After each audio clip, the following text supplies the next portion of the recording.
Ready? Oh.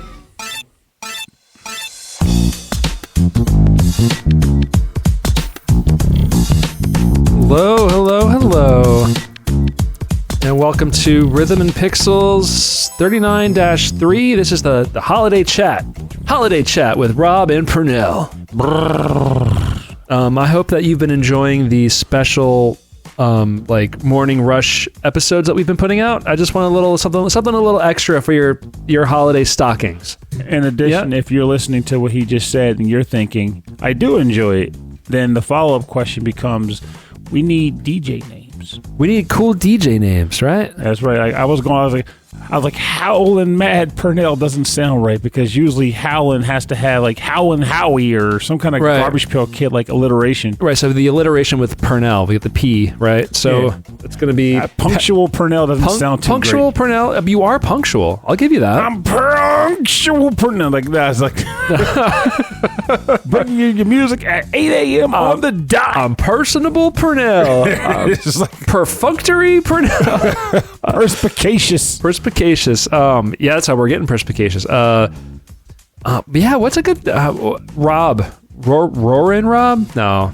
You could just be straight like Rollin' Rob Nichols. Rolling Rob Nichols. It's fine.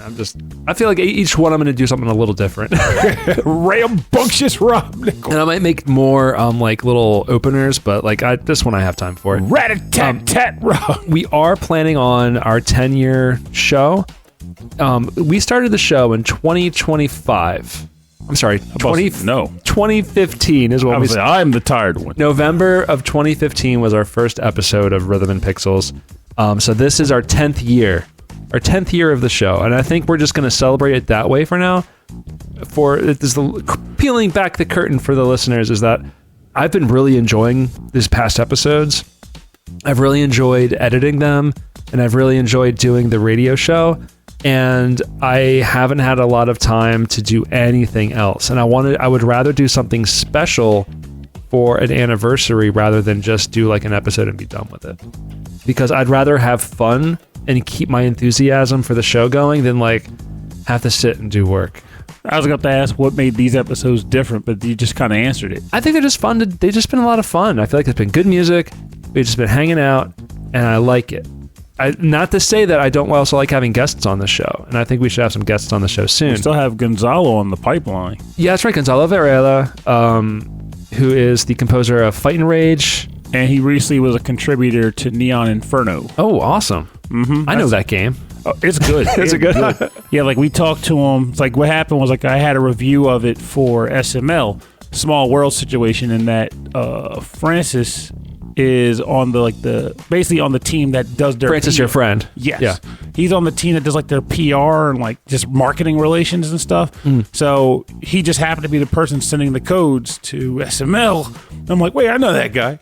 So I was like, so he was able to get to the situation where it's like, well, we can interview this guy who was like the developer of the game. Yeah. And I was like, I want Gonzalo. Yeah, absolutely. I want Gonzalo. So he put it in, and he was like, yeah, Gonzalo would love to come on. And then, like, when you start talking, I was like, you remember me? He's like, oh, I remember you, man. How you doing? I was like, I'm doing good. How you doing? I'm saying that soundtrack made an impression. The game also made an impression on you. Oh, it did. The game is cool. And it helped also that he was just a genuinely good guy. Like, he didn't come across as pretentious. He didn't come across as though he didn't want to deal with anybody. He just seemed like a guy who just liked composing music and enjoyed hanging out. And he actually appreciated that some knuckleheads from Delaware thought his music sounded good. Like, it was nice. A tiny little state in the U.S. Yeah. Now, there's some other news on the other video game music podcast, XVGM. I'm not sure if it's a permanent expansion, but they've added 2 new hosts. Yeah, their thing is interesting, and I wonder how it's going to... I think in the long run, it'll just be fine. But what it boils down to is like they're doing they have one constant host, which is Mike. Right. And then the secondary host is going to be a quarterly ship. Well, what about Justin? Justin's a quarterly host. Oh, I see. They'll just sort of rotate them around, yeah. Yeah, the first 3 months... Which is crazy, because Mike's the one with 2 children. Yeah, but I mean, well, so's Ed, but still. But so it's gonna be Ed. I forget the other guy's name. I'm sorry. I saw Justin. I saw Ed, and I saw another person I don't know. Well, I don't know either because I'll have to listen to him to get it in my head. Yeah, I got to catch up. But I don't remember what he said about. I don't know how you're going to do the final quarter. He might have a plan for that, but I just know it was like first 3 months is going to be like. I think it's going to be Justin, and there's going to be the other guy. It's going to be Ed, or it might be flipped around a bit. Yeah. But ultimately, 3-3-3. It'll be interesting. I think it's a cool idea. I like it. They're probably running into a similar issue that I did, where not that you're losing enthusiasm for the show, but you want to shake things up to kind of keep it fresh and fun to do. Hot sauces. I think that's a great video thing to do, but over the microphone, if all you can hear is us salivating and maybe retching a little bit, that is true. That's Patreon content. Somebody's into that. Apparently there's a lot of people into that. There was actually a TV show I was watching called, I think it was called Loot. Basically, it's a show that Maya Rudolph was doing, and she did an episode. They did an episode where she was on Hot Ones for whatever reason. They just thought that was a great idea. Yeah. And I've never watched a full set of Hot Ones. I just know it exists. Yeah, I've seen like clips of it. Yeah. But like watching her do it on her TV show, it was funny to watch those clips play out. I'm like, this is what it's like on there. At least I hope that's what it's like, because she played it up. She's like, this is, gosh, she started cursing. Like, this is effing horrible. Why did I do that? I like some of the ones that come on there. Like, this is nothing. Who's the lady who plays the new Wednesday? Good crack here. Say Christina Ricci, which is clearly wrong. No, it's not. It's I forget her name. It's great. I actually really enjoyed. Who plays the new Wednesday? The old Wednesday? I'm not even going to Google it. It's right in front of me. But anyway, she's like just every single week. She's like, okay, what's the next one? You want to talk about my new movie coming out? It's like you have what is it? Bird saliva glands. Something crazy, yeah.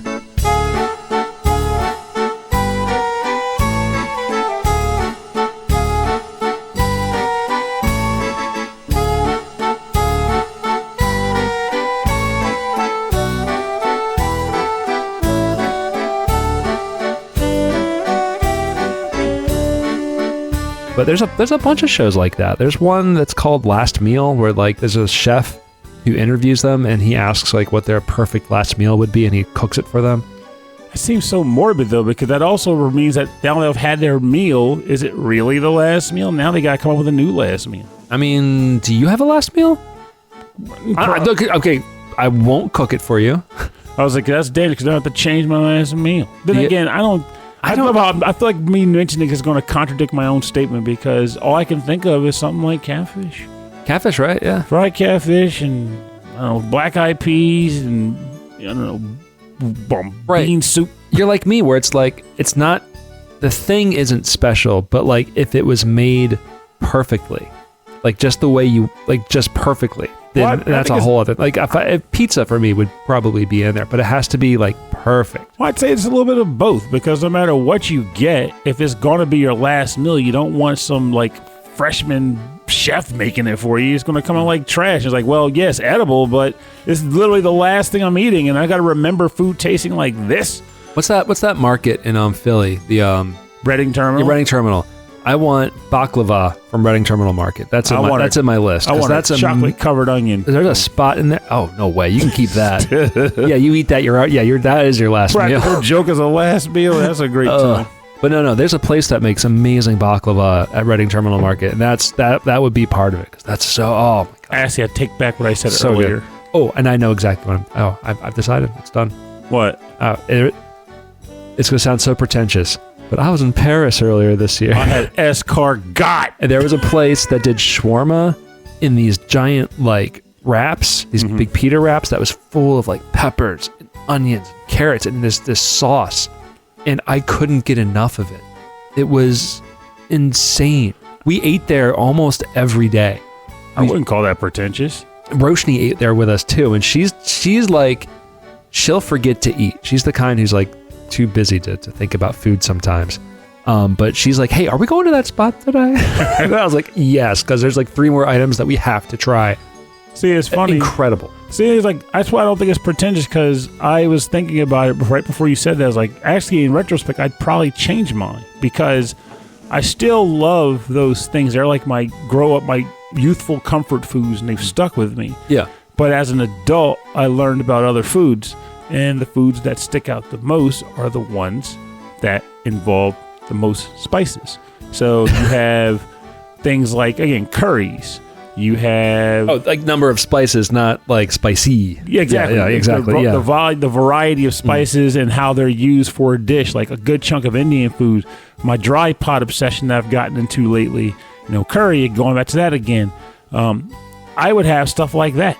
I would have an immaculate dry pot meal, but then also have those two of those comfort foods on the side.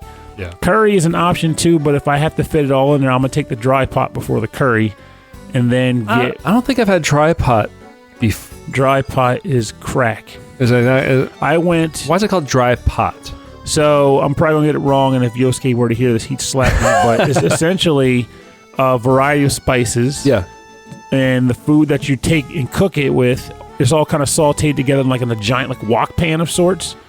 And then you just kind of spoon it out. And it's not a sauce. It's basically the spices kind of cook onto it. Oh. And there's a bit of oil at the bottom of the pan. Yeah. So it's almost like right out of the pan. So it's almost like fried onto it, right? Yeah. Oh, that sounds good. It's addictive. Like for my birthday this year, I was like, I don't do birthday stuff. But for some reason, I was like, no, I need to do something to feel good. And the thing I came up with was like, I want dry pot. Yeah. I'm getting dry pot. I couldn't convince my brother or my nephew to get it. Where is that? Where can you get that? There's a place that Yosuke and I found on a visit here, maybe either earlier this year or last year, called Yipin. And it's on Race Street.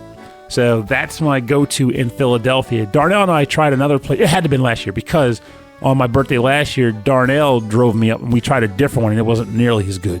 And that was in University City. But this place... Dude, Philly's got the best food. They have some fantastic options. I mean, I love Delaware, but I love Delaware because we're close to Philly. Oh, that's 100%. 100%. If Philly's parking situation wasn't abysmal, I would be there all the time. Their apps are better at figuring out where to go and how to pay and do it, so you don't get towed and I got to find that because when I went up there by myself, I paid it was $35 to park for 2 hours. Did you go in a garage? No, it was like an outdoor lot. Was it? But it was $35 to park for 2 hours. Yeah, I went there with nephews and nieces, and we went to the Magic Gardens, and stuff. We did all that, and it wasn't that much. But you were off of South Street because it was Magic Gardens. Yeah, right? so we were near. Oh yeah. So we weren't near Center or University. Yeah, whereas in my case, I was near Reading Terminal Market because Chinatown, is right there. Yeah, and the place I knew to park at was on that side. So I was like, oh, this can't be that much. I was just parking $15. No, it is $35. Screw you. That's pretty bad. But I still wanted that food, and I got my food, and it was worth it. There's actually there's a vegetarian place called Veg that's still there. That's incredible, and they just earned a Michelin star. Oh, and I can't wait to go back. And then there's a place called Mawn, MAWN, which is Cambodian noodles. And then there's Mawn. Crazy good. You would love it because it's spicy noodle bowls with huge bits of pork and stuff in it. Doesn't it kill you a little inside when you taste all these good foods, the variety that exists out there? And I always refer back to our mutual friend. Tom's wife, Rachel. Yeah, there's some people who just... I tease her about it because I can't help it. I'm like, you're telling me this magical kingdom of food exists. Yes. And you want unseasoned, unsauced chicken nuggets. Yeah. I used to be considered the picky guy. I was the guy who would not... I still won't eat an onion, really, but... I've gotten a little better at that. Yeah, you have. But we've worked on you. Yeah, it had to be done. We snuck it in. You're telling me I had onions? You had a whole one. That sucks, but I'm not going to stop eating. Yeah. But to deny yourself. My brother and my dad are like that. But the spices, the spice must flow, as they say. If I told my dad, I'm like, look, man, I understand you don't want to try things. But my philosophy would at least be, I don't want to try with my money. If I buy you a dish and say, eat the dish. You can take a bite, hate it, and throw it away. I don't care. I just want you to taste something different. And your response is, oh, don't mess with that crazy food, man. Where the heck does that say? Where's the level of curse that at least can say, Yeah. I have literally nothing to lose by tasting something new. I get a glass of water if it tastes bad. I'll flush it out. Yeah, it's so worth it just to try something completely different. Absolutely. Yeah, absolutely.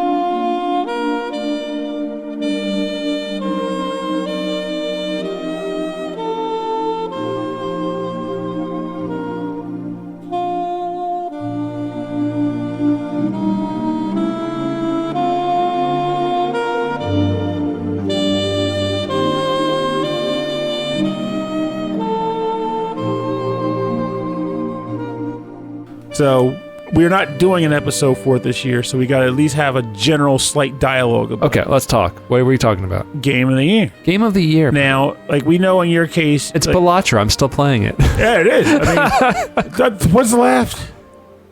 What's What? left? What's left? What's left? There's... Okay, I'm finishing the Ghost deck, and then there is the... Starring Bill Cosby. That's Ghost Dad. That's a very different Ghost. I could go to Silk Song, but I felt like I just spent all this time in that world. Like, I want to try something different. I can understand that. Hollow Knight is a bruiser, too. I still need to go back and play more of that. It was very rewarding. I love games with lots of hidden stuff in it that's just, like, you just discover, and it's like, wow. Like, my game, the way I played is so different from your game you played. You know, I like that stuff. Oh, yeah. Like, I told you that kid was, like, looking around. They barely filled any of the map, and I'd done way more, and they had moves I never found. Yeah. Like, how did you do that? I know. Oh, it's up here. It's like, I've been there. I must have just forgot to keep going. So Roshni stayed with us for, like, 2 days, and she brought out her laptop and said, hey, I'm going to show you, like, the like this boss rush at the end with, like, all, like, the god-level bosses or whatever. And I'm like, wait, don't you have this move? She's like, oh yeah, I got it, but I'm not using it. But she's just too intentionally not bothering with something. Yeah, she's like, for her, the game is like a dance. It's beautiful. It's choreographed, and she can just play through the game however she wants. The game is definitely a dance, but I like to use all of my dance And moves. I'm like, I'm not a good dancer, apparently. I can't do it. So it was really interesting seeing that. Seeing it, like, just her way she played the game and has tackled it. She also is the one who got me into Bellatra because she's obsessed with it also. The math. In the math of it, yeah. Like Hollow Knight, like I did the arena, and my friend was shocked that I did the arena without the air dash. I was like, I didn't know there was an air dash. Like, how did you do it? It's like, there's a part where there's no floor. I'm like, I pogo jumped. That's crazy. That's all I did, because I didn't know there was a way to air dash. There's one where there's no floor and there's the walls. There's the one you did? Yeah. That's when I saw that's I got to that part and I saw that and I'm like, nope. That's not fun anymore. See, I was to me that wasn't fun anymore. For me, it wasn't even so much that part wasn't fun. It's the fact that it kept going. Yeah. Like, you keep thinking, this got to be it. This has got to be it. And it's like, nope. Now you got this guy who's bouncing off the walls. Here's a monster type you've never even seen in the normal games up to this point. Yeah. And now you got to fight him 10 waves into an arena battle. Like, this is stupid. Every time I'm like, oh god, I finished the arena. Then there's like, nope. Yeah, no, all the waves he just did, it's gonna hit you again and much harder. I'm like,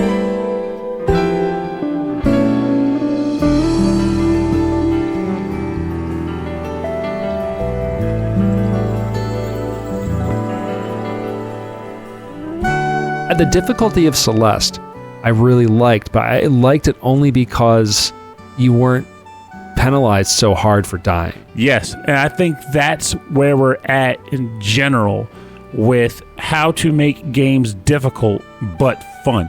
So I'm saying, like, please also make games that are difficult that penalize the players super hard, because there's an audience for that. I think that's great. I think that's fun to watch. But for me and for a lot of people, I feel like I want the difficult game, but I don't want the punishment to be like, well, you just lost like a 30 minutes worth of progress. Yeah, and that's why for me, like, I get what you just said, and I kind of feel that way too, to an extent.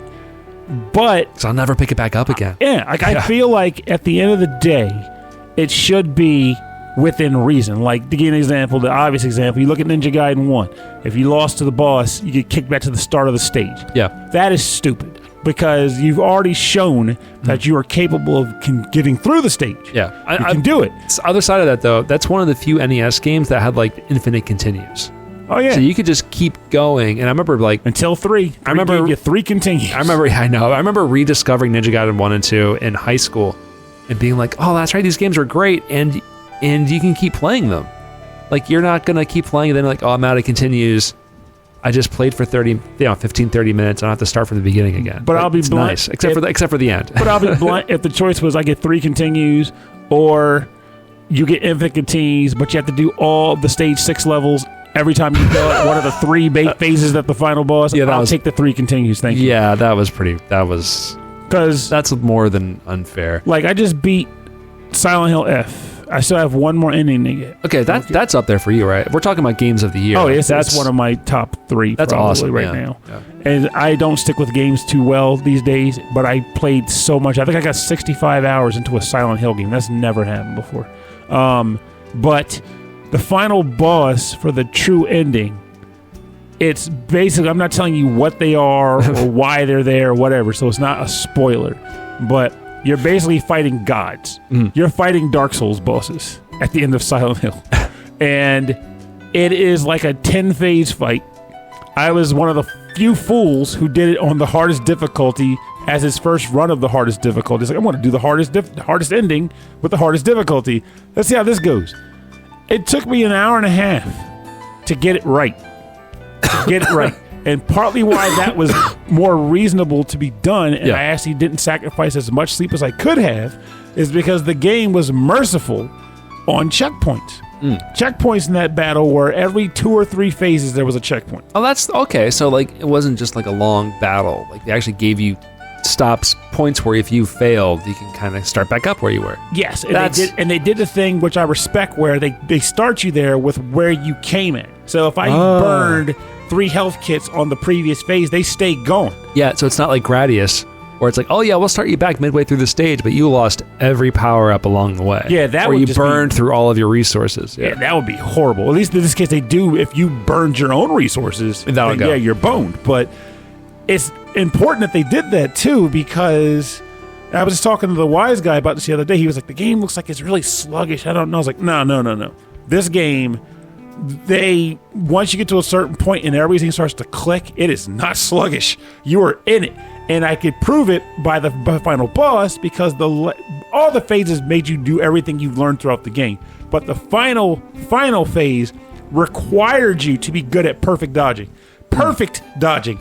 The guy had an attack where he warps around the arena, pops in front of you, stomps the ground, and just erupts it. You can't dodge it any other way but a perfect dodge. And if he hits you, he immediately runs into a combo that instantly kills you. You can't come out of it.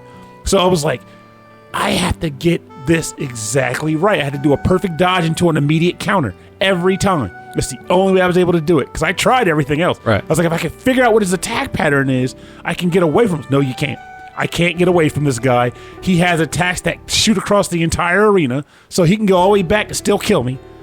I had to learn how to dodge and counter. That was all I had. So to be able to die, go back, it wasn't directly in front of me. I had to fight like another phase of the boss before that every time. And but to be able to die and go back, you're still learning. I'm still learning. Yeah. And that's, to me, is the truly important part. To be able to have the opportunity to learn without suffering the time sink to get back to the part you actually need to learn. Yeah. So if I had to do that boss fight and do the entire thing every time I died, I don't know how long it would have taken me to go, okay, I finally got to the final guy and I died 10 times, but I finally know how to deal with it. Like, that's not fun. That's frustrating. Yeah.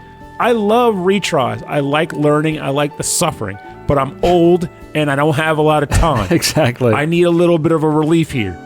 So, yes, I'm playing Clair Obscur on the hardest difficulty still. Yes, I'm doing other games that let me use difficulty levels to set my challenge. But all those games respect my time to say, if you die, try again. Well, don't go back.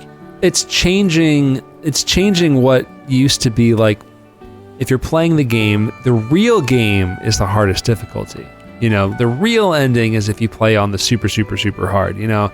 And I think getting away from that and being like, here's like, you're still getting the full experience just modifying the challenges, and I think that is better. Well, it's funny you say that because some games still do it, but they do it in a good way. And I'll give you an example because it falls with this conversation. I'll say one of the earlier Silent Hill games, I was like, oh, you can change your difficulty halfway through the game. Oh, this is really hard. I'll make it easy. And then you can't change it back. Yeah, they make it say once you commit to going down, you can't go back up. I was so mad about that. But at least they can warn you. As long as they warn you. I've never gotten a nice ending at a Silent Hill game. Really? It's always bad. Well, I mean, I don't think the difficulty ever applied to us. I got to double check. I don't know. I'm wondering. I've always either missed something or changed difficulty or did something stupid or that I could see because they'll do things like for example, in the new game, most of the endings you can't take the drugs in the ground, which annoys me a little because I knew that from the start. I was like, I bet these pills are bad. So I didn't want to take them, but they lock you into that ending for the first ending. And then after that, every subsequent ending, if you want to get it, you have to not take drugs. Oh, no, I think it was Silent Hill 2 where the cop is like... A 1. Is that 1? Yeah, where the cop's possessed and you're on the merry-go-round and, and she's coming after you. You're supposed to use that item on her. Mm-hmm. But I didn't know that. And so I'm like, oh no, she's evil. She's coming after me. Shotgun, one shot, she's dead. And I'm like, oh. The amazing part. And I look at him and I'm like, I guess that was a bad thing to do, but I'll finish the game. And then I was like, well, if you didn't do that, you would have had a better ending because then the cop would have helped you. And I was like, to me, the amazing part is even that you didn't know how to do that. It was the fact that you had the drug because getting the drug was the hardest part. Hey, I remember I had it. I don't know what I did or maybe I fell into it. It was a multi-step process that required backtracking and doing it at the exact right point in the game. I did a lot of stuff in that game that I didn't use, and at the end of the game, I'm like, oh, I looked at an FAQ. I was like, oh, I could have done this way differently. Well. Oh, but the thing. Yes. So Ninja Gaiden Ragebound, that came out this year. Yeah, that looked really good. And I use that as a fun reference because my brother and I both played through it. He bragged because he finished it first, which in turn spurred me on to finish it. Yeah. Differences are, though, I played it on hard mode, he played it on normal or whatever they called it. You can't get the true ending on normal. You have to play it on hard. You can't get hard mode unless you either beat the game first or you beat the boss of the very first level. Because the boss of the very first level is very hard, and you're generally meant to lose to them. Oh, but if you beat it, They pass it in. Then it'll unlock hard mode for you. Yeah. So that's a cool idea. So you probably just did it. Yep. And then just unlocked hard mode without even realizing it? No, I did it intentionally because he kicked my ass a few times. And I was like, you know what? No, I'm not going to go down like this. I got to beat this guy. And then I later learned, oh yeah, we made a patch where if you want to do hard mode, you can just get it by beating this guy. And I thought either I could play through the entire game and then do it again. Right. Or I could just master this one fight and then play the game the way I want to play it. So I did. I eventually beat the guy, got S rank on the stage, and it was time to do the thing. Okay. Hard mode in that game is fantastic. Oh, yeah? They changed the entire level layout for every stage in the game. Oh, that's cool. They're all harder, but that must have been cooler. So much work, though. Like to make essentially multiple levels. Yes, but I so respect that. It was like, it required you to get really good at some of the moves, like the guillotine attack, where you kind of pogo off of enemies and stuff like that. They added more obstacles, more death pits. They changed monsters. Like, they added extra monsters that weren't in normal mode. So you'd be like, oh, I'm used to the fireballs. No, this guy throws 3 fireballs, or this guy does a double dash. And it's like, oh, that changed the entire way I look at how to do these stages. And the first level or two was just monsters. Like, it was kicking the tar out of me. But after I prevailed against those, it was almost like something clicked. And the game became so much better that I was telling everybody, I was like, just go to hard. Just go to hard. I'm telling you, hard mode is great. Nah, Pervin, you're insane. Like, no, I'm not. I'm telling you. Once it hits the rhythm, like going back to what Roshni said about the ballet, the dance. The dance of it, yeah. It felt like that. It's like, okay, run over here, jump this guy. At this moment, a monster's going to run out of the screen. You got to be ready to guillotine jump, bounce off of him, stab this guy, go straight down. You can choreograph the whole run to get a perfect run. And it felt great. And then the bosses required you to do stuff. And then you unlock the last level, which is a boss rush with no power-ups and no healing. And it was like, how am I supposed to do this? And eventually I got to the very last guy. And I intend to go back. I just stopped because I got sidetracked by another game. But I was like, I got through every boss, got to the last one. I was like, okay, I'm in it. I'm in the zone. Because by the time I got that good, the bosses up to that point couldn't hit me anymore. I was getting bosses that were giving me problems. I was getting past without getting hit. It was ridiculous. But that's the fun of it. It's learning the dance. And I feel, though, that they didn't really penalize you on a difficulty spectrum, because if I died, I just did the bosses again. If I died on levels, they gave you fair number of checkpoints.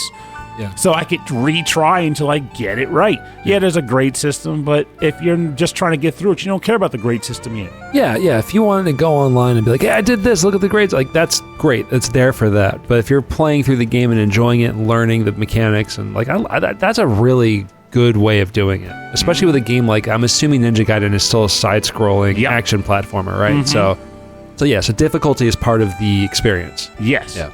And it absolutely works. And I don't think a lot of people get it in their head that difficulty is not for them. Like, they just straight up say it.